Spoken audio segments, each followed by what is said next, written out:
All right, guys, welcome back. Today we're going to be going over the TMJ. Oh, excuse me. Sorry about that. It was loud. We're going to be going over the TMJ today, or the temporal mandibular joint.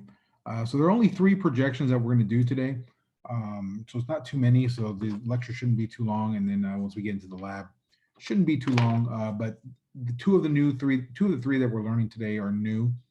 So those are really ones we're going to concentrate on in the lab. So TMJ again stands for temporomandibular joint.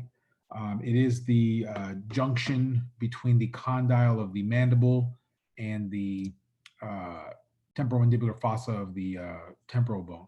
So if I show you this here, right? So the area that we're talking about is right in there, right? Temporomandibular joint. So you notice that there is the condyle of the head there, and then you have the temporomandibular fossa there, right? And so that area right in there is what's called the TMJ. So what we're looking at is we're looking at to see kind of range of motion of that TMJ area, because when you open your mouth, this condyle actually comes forward, all right, to about right there. So we want to see, they kind of want to see how far forward that mandibles or that condyle is going to move. If it moves too far forward, then you have some problems with ligaments there that are not strong enough holding it together. So they kind of want to see how far forward it goes, and then if it goes back into the actual fossa. All right, so that's what we're going to be doing these projections for. So back to the PowerPoint. Here's a routine that we're going to be talking about today. So the first one we've done before, it's an AP axial modified town. So again, it's modified because the centering has changed and then the amount of angle has changed as well. But it is a good projection to show that TMJ area. So we'll go over that. Two new ones are going to be the axial lateral 15-degree oblique, also known as the modified law. And then we have an axial lateral no oblique. That's just a Schuler method, right? So just like we did for like the mandible, when it's an axiolateral oblique, it was called an oblique because it was a rotation of the head. Same thing here with the TMJ. The axiolateral is just the head in a true lateral position. But again, it has axio in front of it, which means you do have an angle in the CR. Okay, so those are the ones we're going to do. So the first one we talk about is the AP axial modified town. So positioning for this town projection is basically the same that we've done for all projections of the town. We want to get the patient either supine or standing up. You want to have the head flexed to bring the OML perpendicular. Everything is still the same as far as that. What they're doing this projection for is to look at any fractures, pathologies of the TMJ area, the condyle, the neck of the mandible. They're also looking for range of motion. Again, how far is that condyle moving in regards to that temporomandibular fossa? KVP is 80 to 90 KVP, 40-inch SID. Once you've got the head in the position you need, which is the OML perpendicular, now we got to do our centering point, right? So the CR, there's an actual angle of 35 degrees compared to the 30-degree angle we did for a skull town, right? Now the mandible town was 35 as well. So mandible TMJ, those town projections, they go up to about 35 degrees because they want to move the mastoids away from that temporomandibular area. Now, that is to the OML, right? 35 degrees to the OML. However, if the patient cannot flex their head to get the OML perpendicular, we can use the IOML, right? So if the IOML is perpendicular, then we increase that angle to 42 degrees, right? That's 7 to 8 degrees. So that's what we want to do. So OML 35 degrees, IOML 42 degrees. Once you've done that, now we got to find our centering point. The centering point is going to be 3 inches superior to the nasion. So again, you want to find the nasion and then go 3 inches superior to that, right? Collimate, suspend respiration.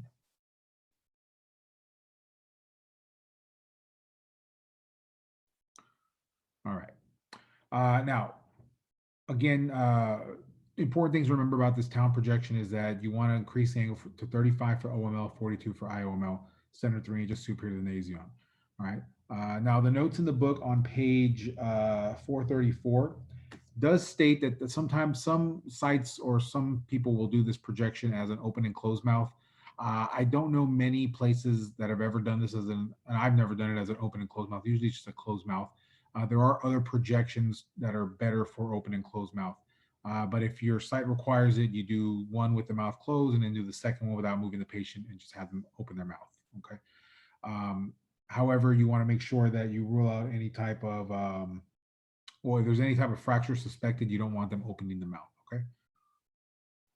Here's what the TMJ looks like. All right. Now, what we're looking at is we're looking for the condyle, right, and the condyloid process to go into that temporomandibular fossa. We want to make sure it's demonstrated, not superimposed over anything, and also make sure there's no rotation of the patient and have optimal exposure factors, right? So what we're looking at is we're looking at this area right in here, right, and then this area right in there. Okay. So if you notice, you can see this structure here. That is the condyle. Okay, so I drew it out. Now I'm going to erase it so that way you can see it, right? And then if you notice that there is a dark space in between the condyle and the top portion of the mastoid area, that little dark area that you see there is the temporomandibular joint. Okay, same thing on this other side, right? So we have the condyle here, which kind of darked out over here, but it's there. Okay, so there's the condyle. Erase that. And then that dark space in between there, right in here, is the temporomandibular fossa. So this is a great projection, right? We can see both condyles. You know, there's the head, there's the neck, okay, on each side. We can see the joint space. Great projection, right?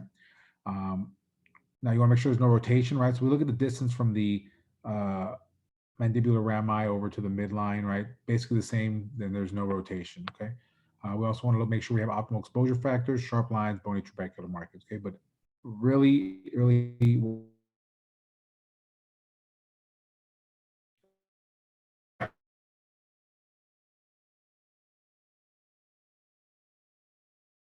change the amount of degree of angle and then change the centering point a little bit.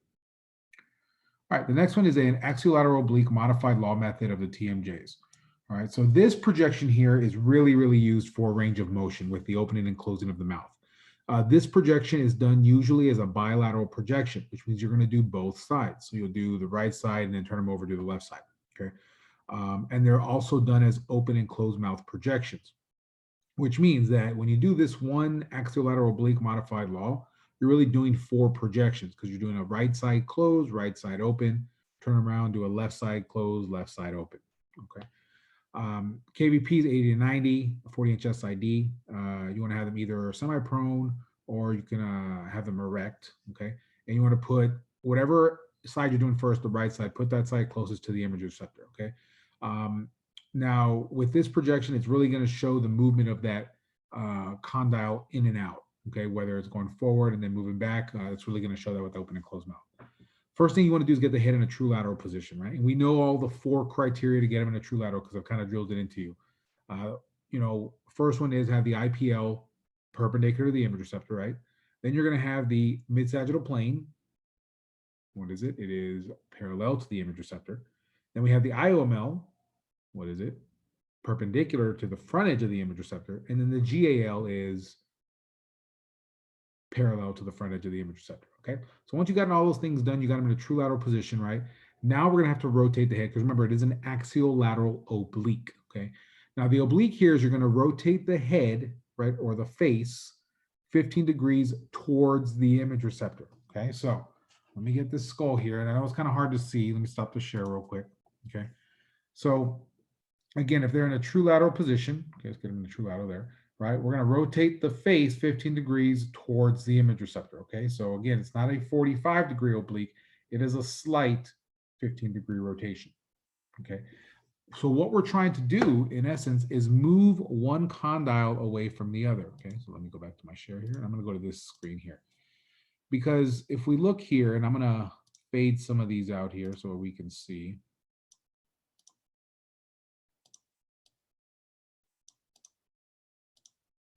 All right. Let's move this over a little bit. Let's zoom in a little bit. All right, so I'm trying to get that in the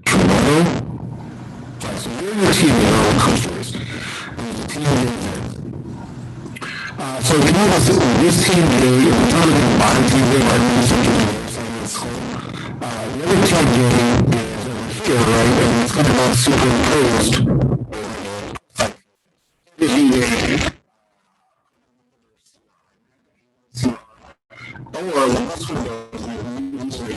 1 rotation to the top TMJ modify. So we're going to do a 15-degree rotation towards the image receptor, right? Let me zoom out a little bit.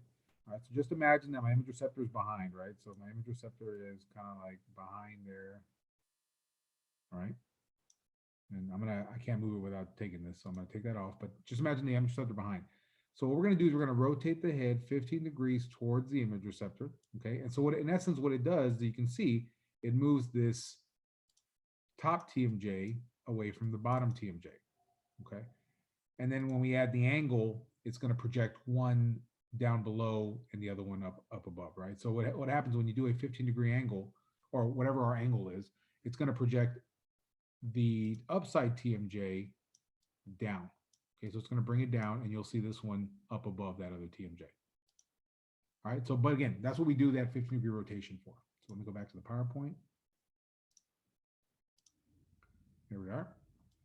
All right, so we've done the 15-degree head rotation, right? Now we got to do angle our CR and put it in our centering point. So now it's going to be a 15-degree caudal angle.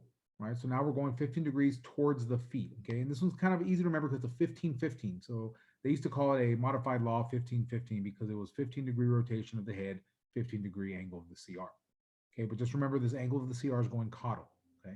And we're gonna center 1.5 inches superior to the upside EAM, okay? So go back to this guy here, right? So now what we're gonna do is we're going to just find this upside EAM, right? Which is, let me bring this back.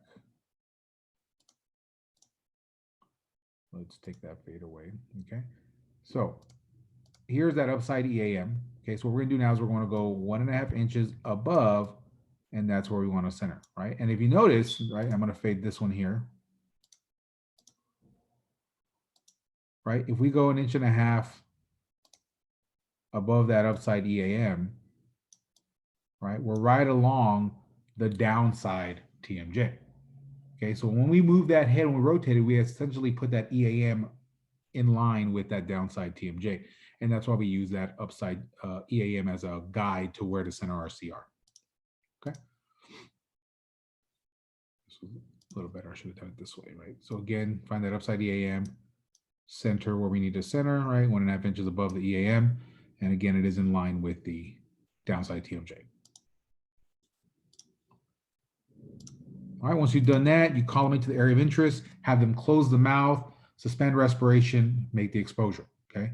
Then what you're gonna do is you're going to go back, don't move the patient, leave them the way they are, and just simply have them open the mouth, okay? So drop the jaw down, don't have them move the head, keep the centering and the position of the patient all the same. All you're gonna do is open the mouth and then suspend respiration to make the exposure. Then you do that for the other side, right? So do right side, left side, all right? So here it is. We want to make sure that the TMJ closest to the area of interest is demonstrated. So this one here is a right TMJ. Okay, so if you see, here's the right TMJ we're looking at. The left one actually is down here, right? It was projected anterior and inferior to the one we're looking at. Okay, so the rotation of the head caused it to go forward, right, anterior, and then the angle of the CR caused it to go down. Okay, so that's what we want to see. We don't want to see it in line with the other TMJ here because then that means you didn't rotate the head. All right. But this TMJ is what we're looking at, right?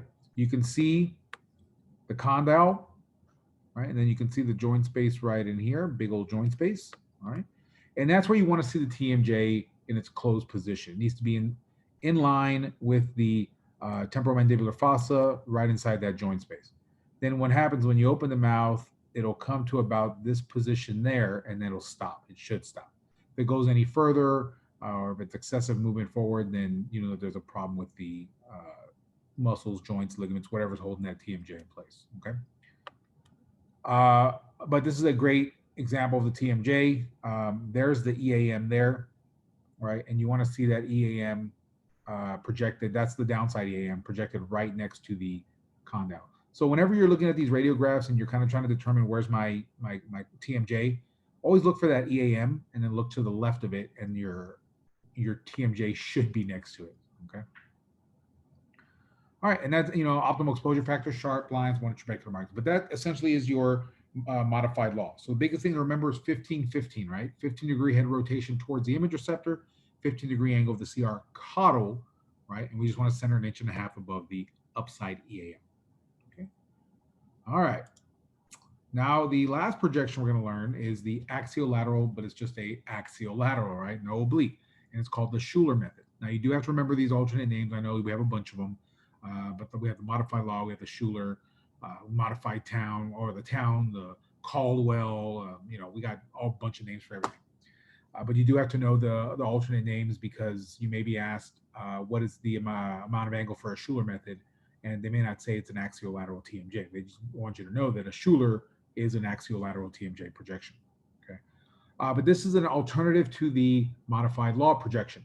The modified law projection is actually a better projection for the TMJ area because this projection, the Schuler method, actually has a little bit more elongation of the condyle head and neck because of the excessive angle. Okay, so the better projection would be the modified law projection. But this one is done again, looking for range of motion, any type of abnormal relationship between the TMJ, between the temporomandibular fossa and the condyle. KVP 80-90, 40-inch SID. We'll put the patient either erect or semi-prone, and basically put them in the same position as we did for the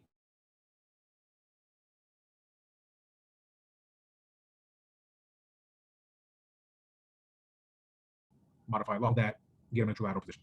Okay. Now for this one, you're not going to move the head. You're going to keep them in a true lateral position as you see here, right? And all we're going to do is we're going to angle the CR 25 to 30 degrees caudal. Okay, 25 to 30 degrees caudal. So this one here, we're not moving the TMJ forward in front of the other one. All right, we're going to keep it, if we're looking at it normally in a true lateral, they're superimposed, right? But once we add that 25 to 30 degree angle, what's going to happen is the upside TMJ, which is the one closest to us, this one right here, right?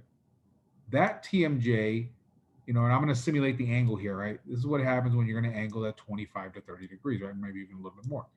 Now we're going to see the downside TMJ go superior, right? And this upside TMJ go inferior. Okay, so that's basically what's happening with the angle. They're still in line with each other, but we're just adding more angle. Okay, and what's going to happen is you're going to get some elongation of this head and neck area over here. Okay, so the modified law is a little bit better because again, it's not as much angle, right? Even though we did rotate the patient a little bit. Okay. Okay, once you've done all that, you have your angles 25, 30 degrees. Now we're going to center on 1/2 inch anterior, 2 inches superior to the upside EAM. Okay, so let's go back to this guy, right? We have our angle. What I'm going to do is I'm going to bring this one back here. That way we can see where we're centering. Okay, so what we're going to do now is we're going to go in 1/2 inch anterior, right? Which means that we're going to go 1/2 inch anterior from that upside EAM and then 2 inches superior, and that's where we want to center. Okay, so let's fade that. All right, or we can hide it. All right, nope, we needed to fade it.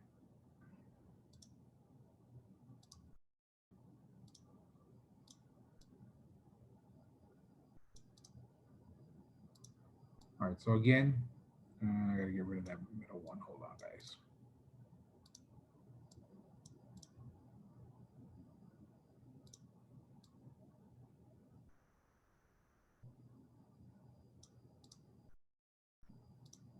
All right, now we're back in business. All right, so again, all we did was we did a 25 to 30 degree angle. So basically all we're doing is we're just, we get it lined up perfectly there right in the middle. Okay, and then we do a 25 to 30 degree angle. So again, they're still in line, but we're just moving the upside TMJ down. Okay, so then what we do here, again with our CR, we're gonna go 1/2 inch anterior, right? And then we're gonna go 2 inches superior. And that should get us right at the downside TMJ, right? Right, because we can't just center right at the AM like we did for the modified, right? Because the modified, what happened was when you rotate the head, that downside TMJ goes back towards the EAM, right? So that's why we went just right above the EAM. But on this one here, the condyle or the TMJ is actually located anterior to the EAM. So that's why we go the ½ inch anterior and then we go 2 inches superior. Okay. So once you found your centering point, you collimate, suspend respiration, and you're going to do that first projection with the mouth closed.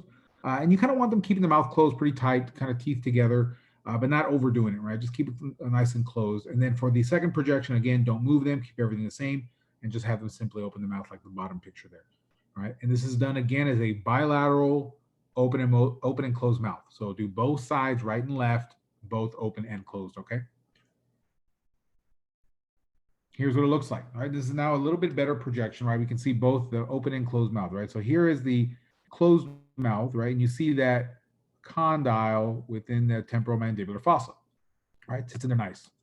The open mouth over here, right? Now we see the temporomandibular fossa there, right? And we see that the condyle has moved to the front of the fossa, okay? And that's basically where we want to see that condyle move to. We don't want it to go any further, then you're going to get some problems, okay?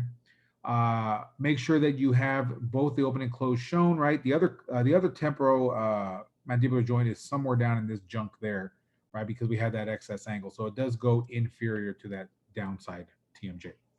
So this here, again, we're visualizing the downside TMJ. It's not the upside, it's the downside TMJ. All right, we want to make sure we have optimal exposure factors, sharp lines, bony trabecular markings, and we also want to make sure that we're in a good lateral position, right? So if you look here, look for structures that should be superimposed, right? And ideally, what they want you to look at is the condyle itself. So they want you to make sure that there is one line there in front and one line there in back. So the lateral edges of that condyle should show just one line.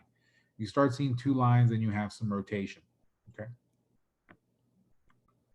And that's basically it, guys. You know, this Schuler and modified law, they're both done as bilateral open and closed mouth projections.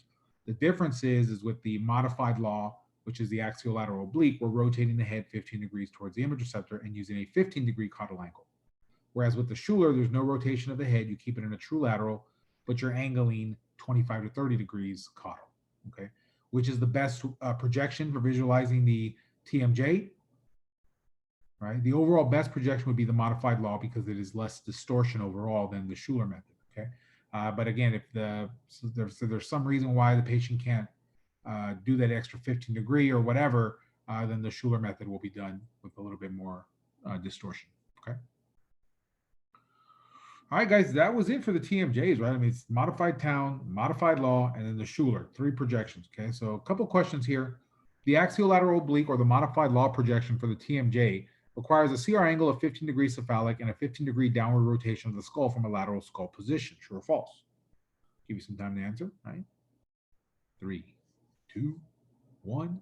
You should have said false, right? And the reason why is because it is a 15-degree caudal angle, not cephalic. Okay, so it's a 15-degree caudal angle. Okay, so that's what made this statement false. Hopefully you got that right. All right, what type of CR angle is required for the axiolateral Schuler method for the TMJs? All right, so again, we're looking for the amount of angle for the axiolateral or Schuler method of the TMJs. All right, so in 3, 2, 1, correct answer is C, right? 25 to 30 caudal, 15-degree caudal is for the modified law. All right, and that is all the questions I have for you guys. Again, it was a very short PowerPoint. Hopefully it was understood with me showing you all the ways we move the head in order to get TMJs away from each other, angles. But we will practice these in the lab. Obviously, we can't do any closed mouth, open mouth in the lab, so they'll be all closed mouth. But we will get these done in the lab. That way you can kind of see how the TMJs look when you do the actual radiograph. All right, guys, there's no more questions. That is it from me. I will post this on there. We'll see you in the lab, and then we'll have 1 more week left for the lab. All right, guys, see ya.